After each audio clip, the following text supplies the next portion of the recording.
जय गुरु जी की।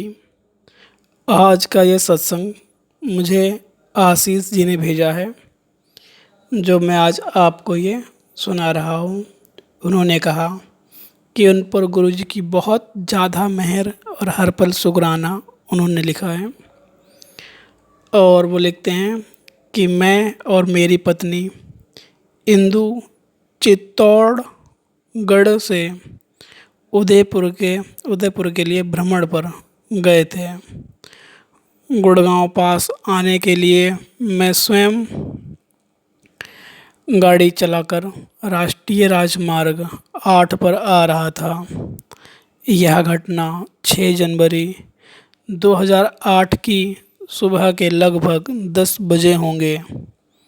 मैं ढालूदार स्थान पर ट्रक से आगे निकलने की कोशिश कर रहा था। अचानक एक और ट्रक तेज़ी के साथ सामने आता हुआ दिखाई दिया। हम 90 या 100 किलोमीटर की स्पीड प्रति घंटे की स्पीड से चल रहे थे और ट्रक सिर्फ 2.5 से 3 मीटर की दूरी पर 80 से 90 किलोमीटर प्रति घंटे की रफ्तार से हमारी तरफ आ रहा था। हम सामने से आती हुई मौत को देख रहे थे। मैंने तो मेरी गाड़ी की गति बढ़ा सकता था और ना ही रोक सकता था, क्योंकि गाड़ी फिसलकर गिर सकती थी। मेरा दिमाग में एक विचार आया कि मैंने कभी नहीं सोचा था कि मैं इस तरह जीवन इतनी जल्दी समाप्त हो जाएगा। गाड़ी के किनारे आने पर ध्वस्त पड़ी हुई पुलिस दुर्घटना की औपचारिक पूर्ण कर रही मेरे बच्चे और रिश्तेदार हमारी असीमित मौत पर रो रहे हैं। उस समय मैंने अपने जीवन में परेशान नहीं था और मैं गुरुजी को याद कर रहा था। मैंने मानसिक रूप से गुरुजी से कहा, मैं इस तरह से इंदु की मौत के लिए जिम्मेदार होना नहीं चाहता। उसी पल सामने आ रहे ट्रक अपनी बाईं ओर झटके से मुड़ा और सड़क किनारे एक रेतीली सतह पर जाकर रुक गया। अचानक विश्राम सा लग गया और हम सुरक्षित उसी गति से पार हो गए। इंदु भय से कांप रही थी। हमने गुरुजी का ठीक समय पर हस्तक्षेप करने के लिए तहे दिल से आत्मा से धन्यवाद किया। अगर उन्होंने यह नहीं किया होता तो हम आज अपनी कहानी लिखने के लिए जीवित नहीं होते। गुरुजी से मुलाकात के बारे में वो हमें बता रहे हैं। 1995 के बाद कई अवसरों पर मैंने गुरुजी के बारे में सुना था और मैं गुरुजी से सुना था, लेकिन उनका आशीर्वाद प्राप्त करने का अवसर अंत कर्नाल सेवानिवृत्त DS चटर्जी के साथ माध्यम से जुलाई 2004। उस समय तक मैंने 1997 में सेना से पहले सेवानिवृत्ति ले ली थी। मैंने अपना पिछला काम भी छोड़ दिया था, क्योंकि हैदराबाद से बाहर काम करने के लिए मुझे मजबूर किया जा रहा था।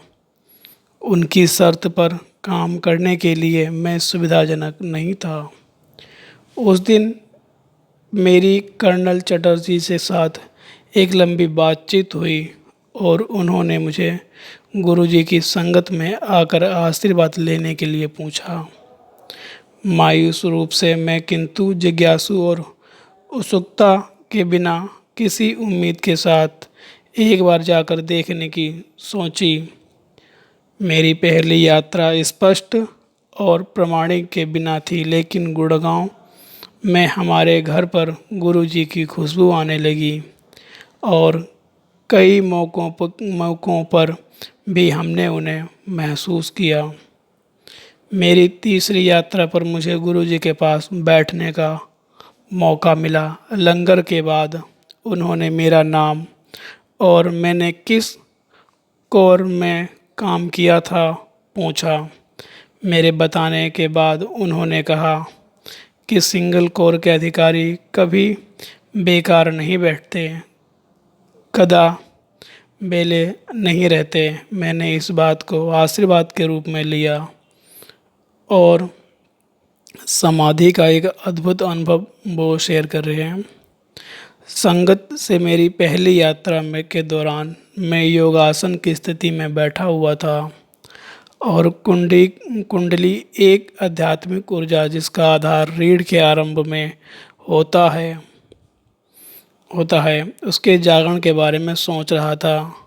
मुझे ऐसा अनुभव हो रहा था कि एक व्यक्ति जब उसकी ब्रह्म नाड़ी माध्यम ऊर्जा प्रभावित होती है वह बहुत दर्द सहना पड़ता है और यह भी किसी तरह का योग प्रयास करने के लिए लोगों को अक्सर अति संवेदनशीलों का अनुभव होता है। अचानक मैंने महसूस किया कि मेरे सर पाँव तक अमृत से स्नान कर रहा हूँ। वास्तव में यह परमानंद वास्तव बहुत सुंदर था जिसे मैं शब्दों में बयान नहीं कर सकता। वह वास्तव में समाधि में एक अनुभव था और आनंद सच्चिदानंद का भाव जिस का शास्त्रों वर्णों से अनुभव लंगर घोषणा होना तक जारी, जब तक हम इसे बाहर की स्थिति में होने के लिए नहीं, वास्तव में इस स्थिति में नहीं। गुरु जी का आशीर्वाद के लिए किन शब्दों का मैं धन्यवाद करूं। यदि इस यात्रा में गुरु जी का आनंद मिला था तो पूर्ण आश्र अवसर पर अवसर पर लगातार होने वाले दर्द से राहत पाई। मैं फिर जिस दिन लंगर के लिए गुरु जी के करीब बैठा हुआ था, लंगर ख़त्म होने के बाद पीठ में दर्द के कारण बड़ी मुश्किल से उठ पा रहा था। यह दर्द बरसों से बना हुआ था और हर कुछ सप्ताह में वापस आ जाता था। मैंने महसूस किया कि गुरु जी ने मुझे देखा और मुझसे आश्चर्य हुआ। उसके बाद जल्द ही मेरा दर्द गायब हुआ और फिर शायद कभी दर्द नहीं हुआ। और वो बताते हैं कि जैसे उनकी बेटी के लिए वीज़ा की दिक्कत पड़ रही थी और उन्होंने गुरुजी से कहा, तो गुरुजी ने आशीर्वाद से मेरी छोटी बेटी का विवाह नवंबर में और 2005 में, उसके बाद उन्हें एक अस्थायी वीज़ा प्राप्त हुआ क्योंकि गुरुजी ने कहा कि अगर जाना चाहती हैं तो मेरा आशीर्वाद है। और वह उसे जब वीज़ा नहीं मिल पा रहा था वह उसे अस्थायी वीज़ा भी प्राप्त हुआ। हालांकि वह अस्थायी वीज़ा चाहती थी जिससे वह अमेरिका में काम करने में सक्षम हो सके और उस समय वीज़ा की जानकारी भी नहीं थी और इत्तेफाक मिल भी नहीं पा रहा था। लेकिन जब गुरुजी ने आशीर्वाद दिया तब उसे केवल वहाँ बैठे हुए और उसका कॉल आ गई। मात्र 2 घंटे में ही उनका सितंबर 2006 में वीज़ा बन गया और बैंक में उसका वीज़ा फॉर्म भी भरा और मैंने गुरुजी की खुशबू महसूस करी और 2 घंटे के बाद ही कॉल आ गई क्योंकि लग पाता नहीं बन पाएगा। लेकिन वो बताते हैं कि ऐसी कुछ खुशबू आई कि वो वीज़ा बहुत फास्ट, और जब वो उदास थे उन्हें लगता था कि नहीं बन पाएगा, लेकिन जब वो गुरुजी के पास बैठे थे फिर 2 घंटे में ही उनका कॉल आ गया और उन्हें सक्षमता हो गई कि वीज़ा उनका बन गया गुरुजी के आशीर्वाद से।